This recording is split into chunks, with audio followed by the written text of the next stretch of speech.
long, Willie, and so long to me when I was young.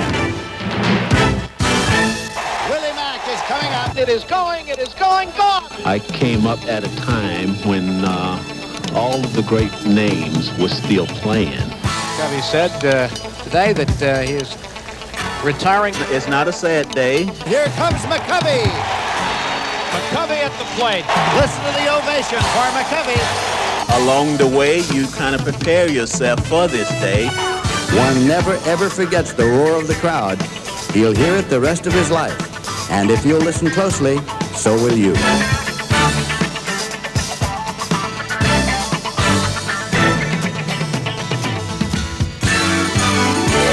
For fans everywhere, KNBR 68 presents Willie McCovey, 1980, Tribute to a Giant. McCovey swings, there's a drive, deep right field, way back is Valentine. It is going, gone! A home run for Willie McCovey, number 521 of his major league career, which moves him into a tie with Ted Williams for the number 8 spot in baseball history. Willie McCovey has led off the 4th inning with a long home run over the right field fence here at Olympic Stadium in Montreal.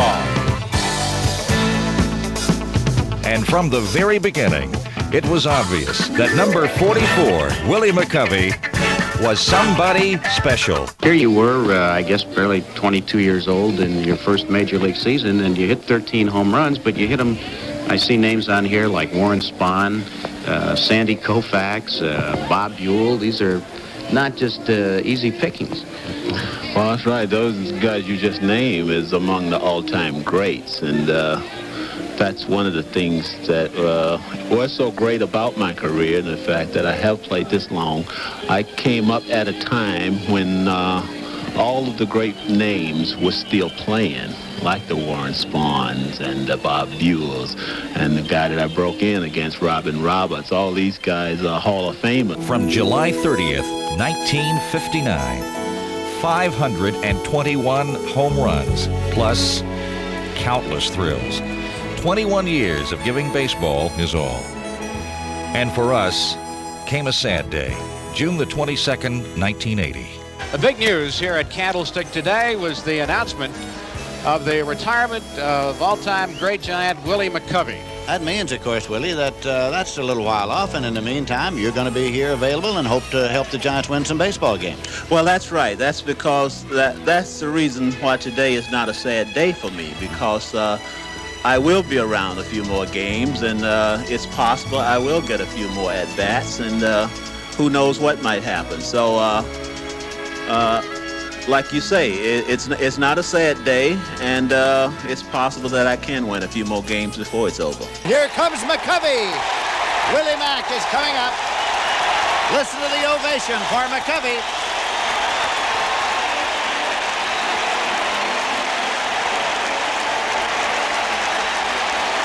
Willie McCovey will bat for Nepper. Willie Mack getting a standing ovation here. He's out there on deck and now starts the trek up to the plate. Listen to the roar for Willie McCovey.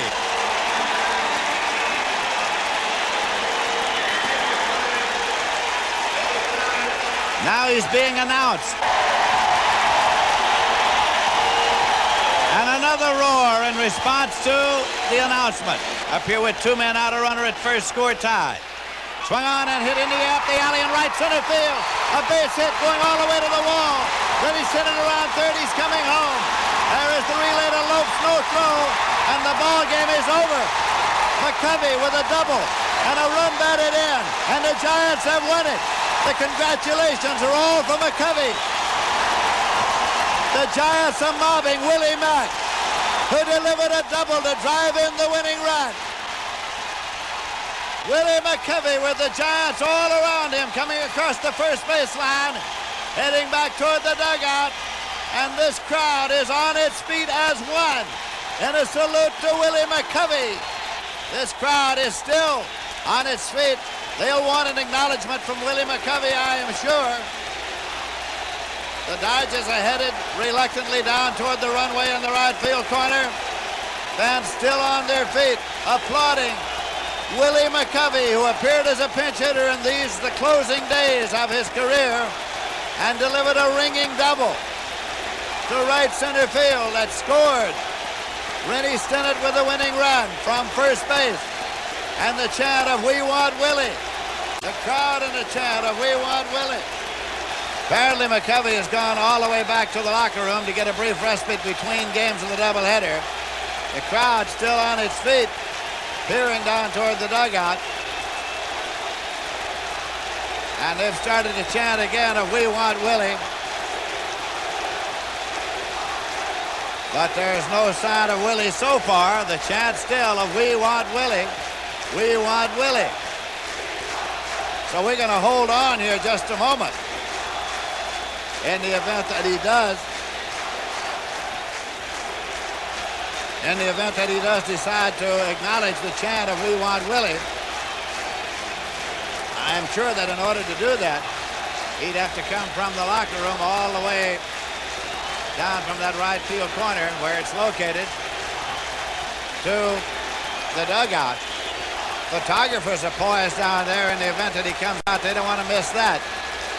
And the bat boy has just come out with a message for one of the photographers. So again, we're going to hang on here for a moment so that if he does come out and acknowledge the plaudits of the crowd, you'll be able to hear their acknowledgement of his acknowledgement.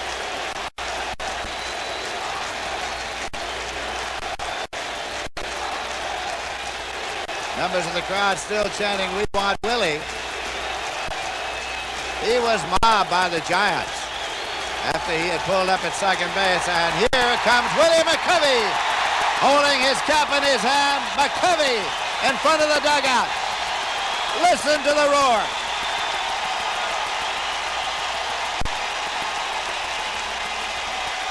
McCovey waves his cap around and then marches back into the dugout.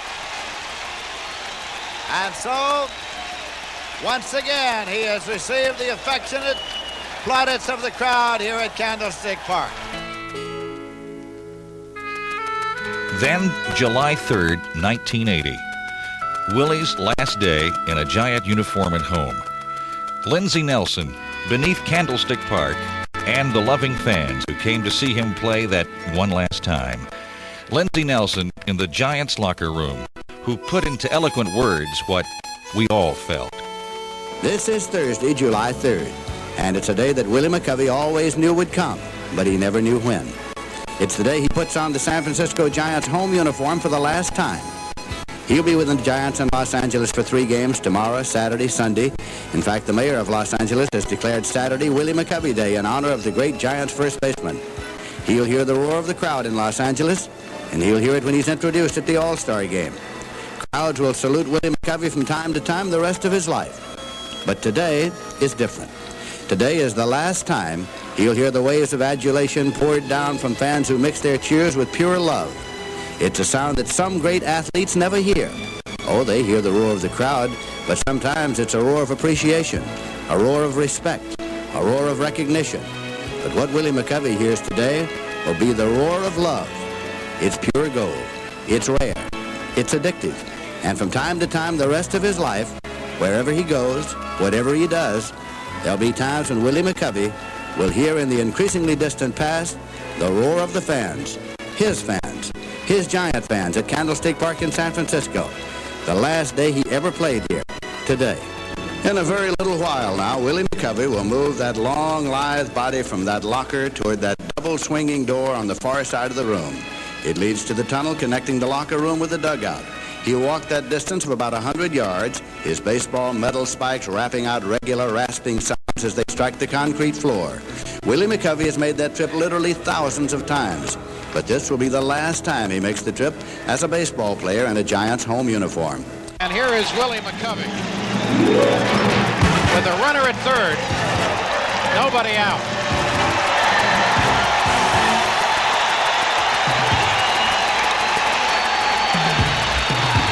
McCovey at the plate, Clark at third, nobody out. Giants 2, Reds 1. Joe Price off the stretch. The pitch to McCovey is inside for a ball. Willie grounded to second his first time up. Now the Giants with a scoring threat here in the third. Clark leads away at third. The pitch to McCovey. Breaking ball. Throw back to third by Bench. And Clark dives back. Pitch was outside. Ball 2. 2-0 to McCovey. And Larry Herndon on deck. Knight at third plays up. Concepcion plays up part way. Here's the 2-0 to McCovey. Swung on, ripped into right field. A base hit for McCovey. Jack Clark comes in to score. McCovey stops at first with a single. The Giants lead it 3-1. Although he might not define it as such at the moment, it's a day of some sadness for Willie McCovey. The last day always is. And it's a day of greater sadness for the fans. It's not just a great baseball player they're saluting. It's the inevitable passing of their own youth. They're saying with a catch in their throats and a tear in their eyes, "So long, Willie, and so long to me when I was young." And the roar of the crowd today is the one he'll remember. As Lefty O'Doul remembered, as Willie Mays remembers, as Joe DiMaggio remembers. One never, ever forgets the roar of the crowd. And this is Willie McCovey's last day to hear this crowd this way. He'll hear it the rest of his life. And if you'll listen closely, so will you. Rich Murray is coming into the ballgame at first base, and Willie McCovey leads.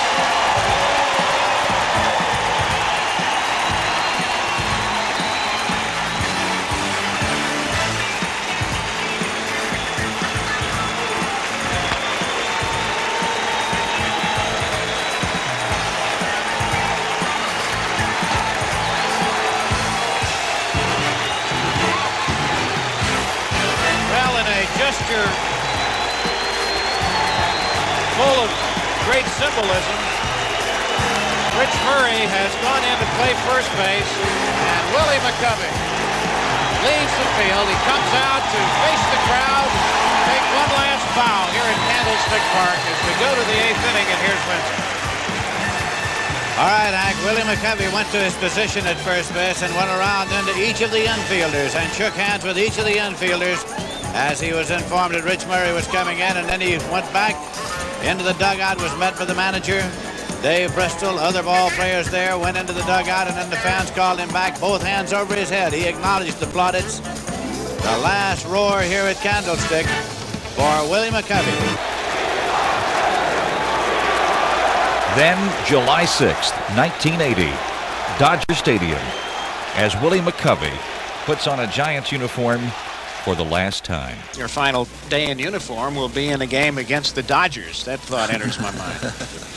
Yeah, that's right. I've thought about that too, Hank, and it should be interesting, really, because I'm the one guy that's left that know about that rivalry, and that'll make it just that much more special to me to end up against the Dodgers. Coming out of the Giants dugout, here comes Willie McCovey. Listen to this crowd at Dodger Stadium as the realization that McCovey has come out of the dugout has just set in. The crowd is on its feet at Dodger Stadium. 47,899 standing and applauding in tribute to this great Giant slugger, Willie McCovey. Clark at third, Murray at first. Sutcliffe throws. McCovey swings, hits it in the air to center field. Rudy Law is coming over on the run, makes the catch. Clark tags at third. Clark is coming to the plate. He scores. It's an RBI for Willie McCovey in his final time at bat. And listen to this crowd. The Giants have taken the lead. The Giant players are coming out of the dugout to pound Willie McCovey on the back. It's a day of some sadness for Willie McCovey. The last day always is. And it's a day of greater sadness for the fans. It's not just a great baseball player they're saluting. It's the inevitable passing of their own youth. They're saying with a catch in their throats and a tear in their eyes, "So long, Willie, and so long to me when I was young."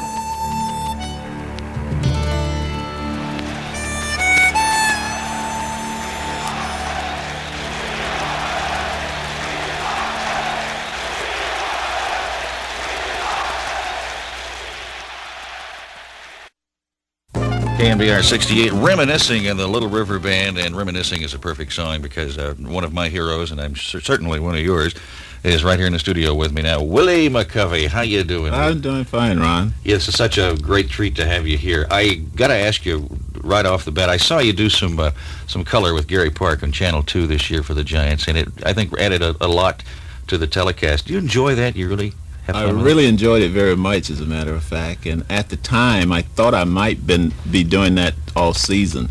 Didn't quite work out that way. And there is still a possibility that I might be doing something like that in the future. Well, I hope so. You in such great shape. Boy, you make the rest of us, feel so bad. Do you miss the active days? Do you really? I miss it a lot. It's hard to play something for 26 years, which I did professionally, and not miss it. I mean, you have to love what you're doing to play baseball that long. And particularly when the Giants, mathematically they're still there, but the last week they were really in contention.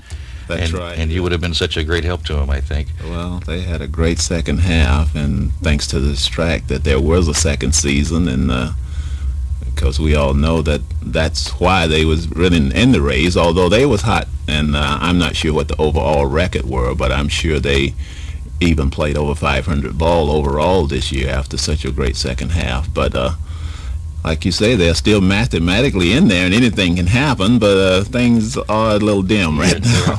What about since Tom Haller was named general manager, and I've heard several of the players say in post-game and pre-game interviews that there's a new spirit of the team. Do you find that? Well, Bob's been making a lot of positive moves of late, and Tom Haller being one of them. Frank Robinson was one of them. And I really do think that, anytime that there's a change like that, I think most of the players get a little excited about it. And Tom Haller, being an organization man and was a former coach and well-liked by all the players, it's hard not to be enthusiastic when a guy like that take over. So maybe next year they really should be turned on with all those changes and with that new spirit. I think so, because there's going to be a lot of players changes, I'm sure, during the off-season, too, because Frank Robinson and Tom Haller has already indicated that, and I'm sure next season will be quite an interesting year for the Giants. Yeah, if you want to talk to Bob Lurie about that, by the way, he's going to be on Ask the Giants tonight from 9 to 10 on KNBR 68. What about the younger players, Willie? Do they still come to you and say, hey, you were one of the greats of the game. Can you teach me how to hit? Do they ask you for pointers? None of them actually come up to me and ask for me to teach them how to hit. If they don't know how to hit, by the time they get to the big leagues, they're in trouble. Because everybody go in slumps, and there are things that a lot of players do wrong, and there are players like myself, and because we have Frank Robinson and Lefevre, who could watch those things and point it out to a player. But yes, players still look up to me. I'm still around the clubhouse occasionally, and they still come over and ask me different pointers. I want to talk about the goodwill ambassador that you are. Now, you have a golf tournament coming up. It's in November? November 2nd, That's the Willie McCovey March of Dimes golf tournament. It benefits the March of Dimes, yes. Mm-hmm. This is the third annual coming up this year. So how would anybody get involved in that if they wanted to play? Well, first of all, we're playing it at the Olympic Club, and we're using both courses out there. And Coach Frank and Mike has played in it every year, and they've emceed the dinner following it every year. And the way to contact it is call the March of Dimes office. Ask for Ellen Miller, and I think that number is 349-9550. Three was it again? 349-9550. Okay. And Ellen Miller. Keep that down and she'll give them all the details. And I might add that it's become a popular tournament now in the past 3 years. So you better hurry. It's really filling up fast. And I'm not saying that just to solicit more golfers, but I'm telling the truth. It is. It's filling up fast, and we have 72 celebrities, and we make sure that there's one in each foursome. So most all of the players that live in the Bay Area participate in it. So all of the threesomes are guaranteed to have at least one local celebrity in their foursome. Oh, good. Okay, so 349-9550, and that's November the 2nd? Right. At the Olympic Club. Mm-hmm. Hey, Willie, thank you very much for coming by, and again, thank you for all the thrills over the years. It's just a delight to talk to you. It's been my pleasure. It's 21 before 10 from KNBR 68. Sun is setting pretty on the edge of the